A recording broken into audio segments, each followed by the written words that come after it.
Well, thank you very much. I appreciate what you're doing. I know you were here in the 90s. So I think this is our 7th or 8th visit. We just met with President Zelensky and his team. Senator Blumenthal met with some children who have been traumatized, went to the parts of the town that were recently bombed. But I just want to give you an update of what we're doing in Washington and sort of a timeline here. This summer is going to be the summer of accountability or peace, one of the two. There's supposed to be talks in Istanbul Monday. Nobody really knows what the agenda is. I think it's more of the same when it comes to the Russians. Schedule a meeting, drag it out, do one or two things to suggest you're interested in doing something. But I don't believe Russia is interested in peace. As we speak, they're building up their forces along Ukraine's border for a counteroffensive in the summer or the fall. So when they talk about peace, it's all talk.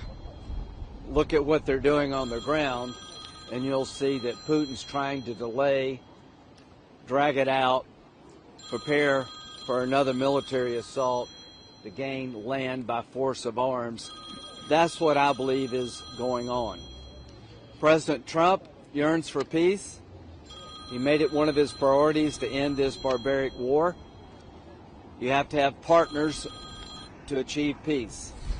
I don't believe Putin is a willing partner. I believe Ukraine has done everything that President Trump and others have asked. They've gone to every location when asked. They've done everything in their power. They've accepted a ceasefire proposal, unconditional. They put a list together of things that would be necessary from their point of view to end the war. Russia delays. They haven't produced anything in terms of their demands for peace. And I don't think they're ever going to, because they don't want peace. They want more war. They assume that the West will get tired of this and will back off and will just give up. That's a big mistake.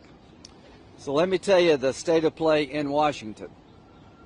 We have 82 United States senators co-sponsoring legislation that would impose bone-breaking sanctions not only on Russia, but those countries that buy Russian oil, gas, uranium, and other products.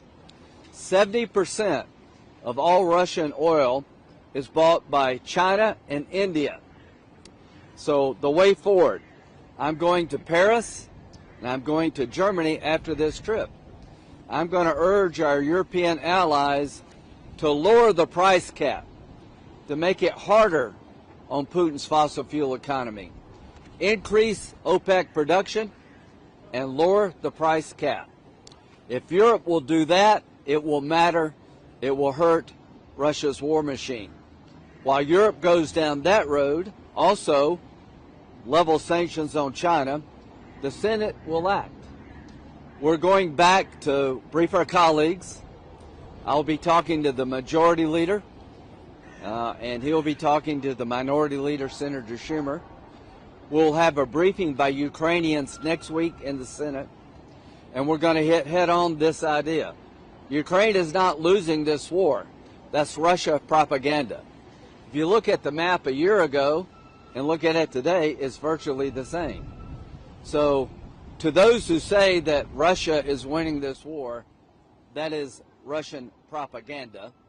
We're going to be briefed in the Senate about the state of war, about the future of the minerals deal. To the American people, this business relationship we have with Ukraine in the critical mineral space is going to be a godsend to the American economy. These minerals are the lifeline and the lifeblood of the 21st century AI economy, and there are plans being developed now to extract these minerals for the benefit of Ukraine and the United States. So I would expect next week that the Senate will start moving the sanctions bill. There are House members that are ready to move in the House, and you'll see congressional action.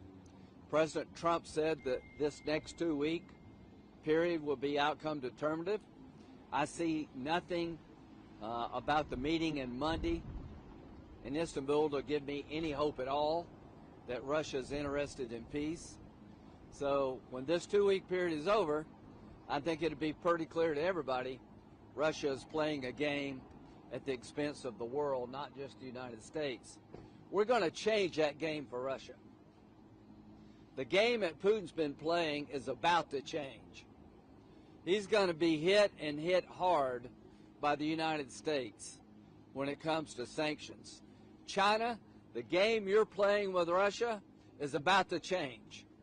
If you keep buying cheap Russian oil to fuel Putin's war machine, there'll be a 500% tariff on all of your products coming into the United States.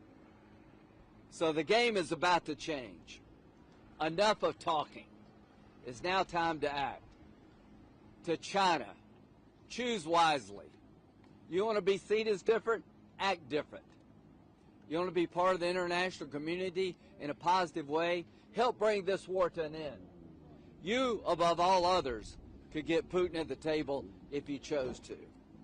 And finally, we don't talk enough about this, but Russia has kidnapped almost 20,000 Ukrainian children as part of this war. They were taken from their families. They were made orphans because the Russians put their family members in jail or killed them. Those children are coming back. You have my promise that I will do everything I can until my last breath in the United States Senate to bring these kids back. You know what terrorists do?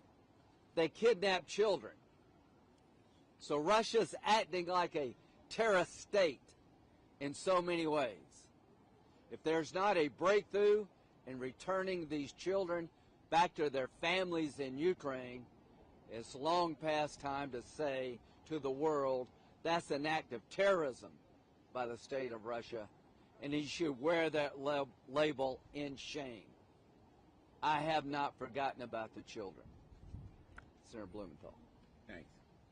Well, first of all, my thanks to all the team in the United States Embassy.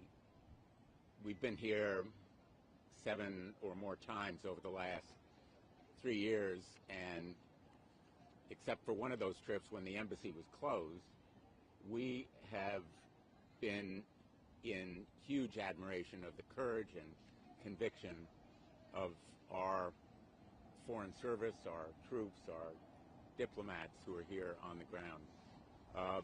Let me begin where Senator Graham ended.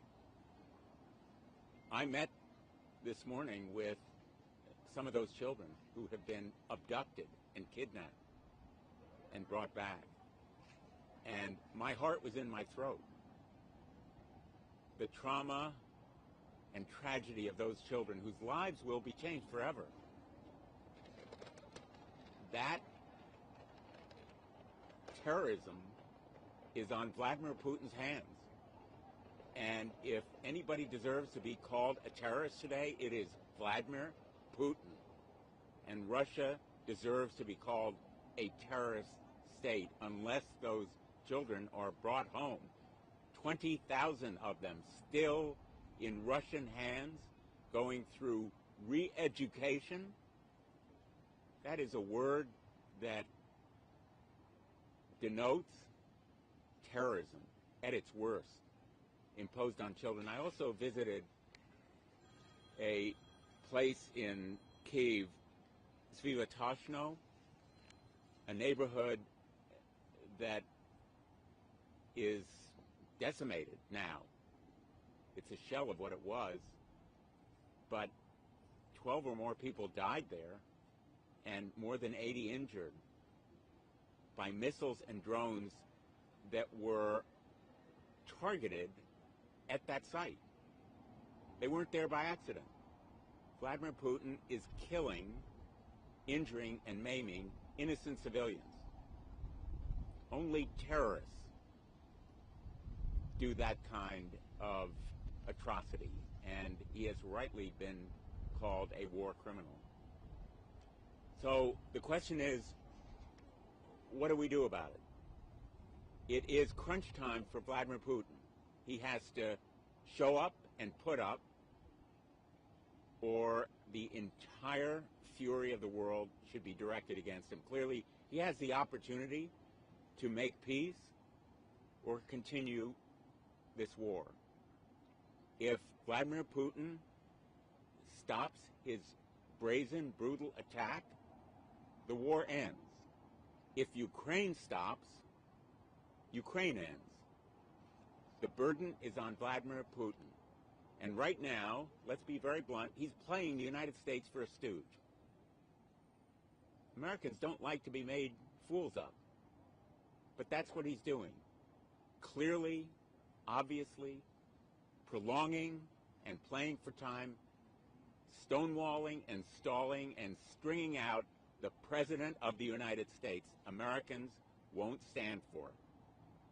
So his promise about something new in 2 weeks, his saying that there'll be some kind of meetings in the future, all of this gobbledygook is clearly just a play for time so that he can go to the battlefield in his offensive. And the response of the United States Senate will be clear and unequivocal.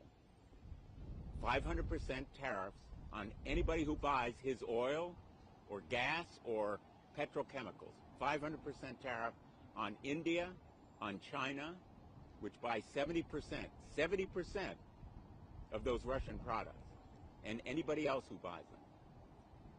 And I have been tremendously heartened by the support we've received from our European allies. They are heroes because they have said, go for it. Do the sanctions bill.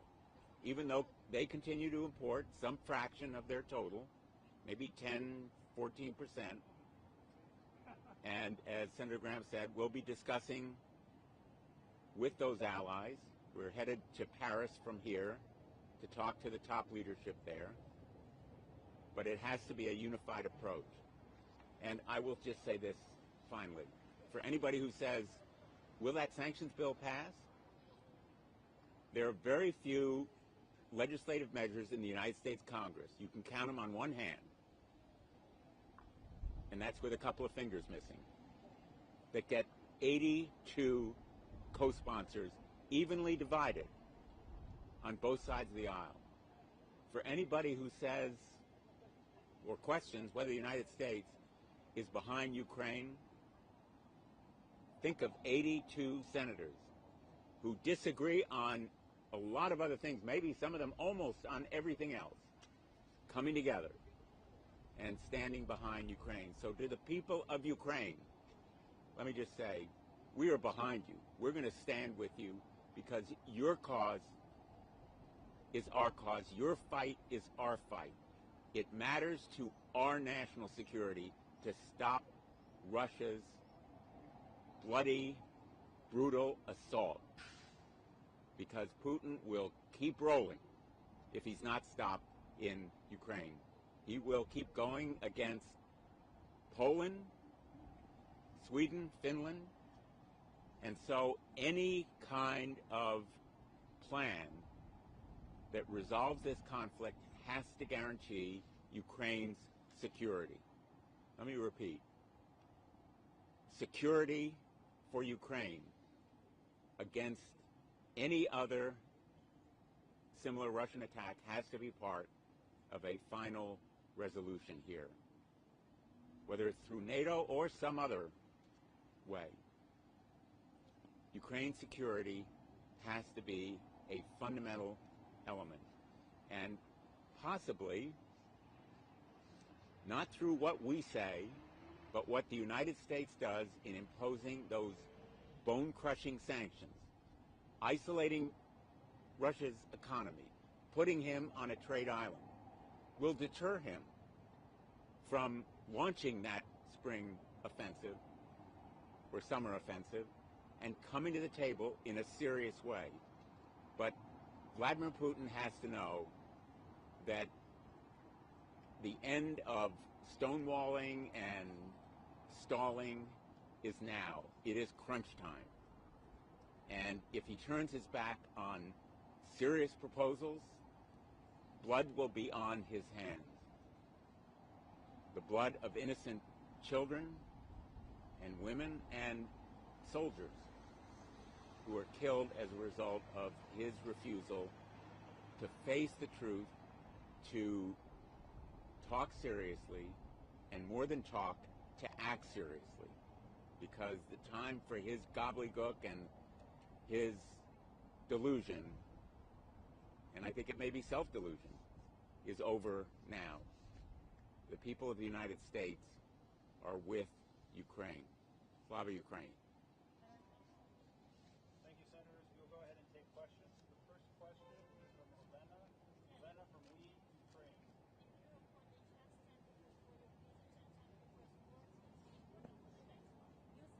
You said a lot about your bipartisan bill, but I just wanted to clarify. Are you confident that the Senate will vote and before the summer vacation? And what is likelihood that this bill will gain support in the House? And if the bill passes both chambers, are you certain that the President of the United States will sign it? If not, maybe you have some plan B. Thank you so much.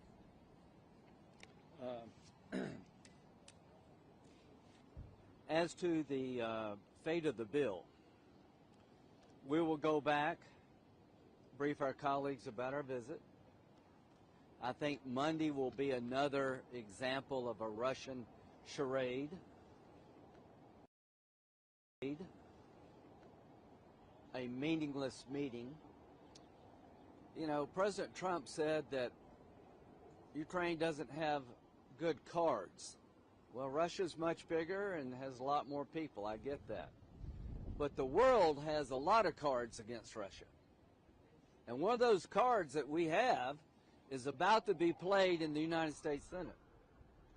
In America, you have more than one person at the card table. We have three branches of government, and the House and the Senate are poised to act. What would change our mind? If Russia came to the table, agreed to a ceasefire, and earnestly sought peace, there'd be no reason to proceed. Assuming that doesn't happen, we will proceed. Ukraine will brief the Senate and the House about the status of the war and about how the sanctions could affect Putin's war machine. I told President Zelensky I've been coming here a lot. I've never been more optimistic than I am today, and let me tell you why. It's becoming clear to anyone that Ukraine is ready for peace, is willing to make sacrifices and compromise for peace, is willing to stop the fighting to achieve peace. It's clear to almost anyone Putin is not remotely interested in anything that would lead to peace. So there's a card game going on this summer. The first cards are going to be played by the United States Senate and the House, where we set in motion sanctions against countries who buy Russian oil to keep their war machine going. From here we go to Paris and we go to Germany. This should be the summer of coordination.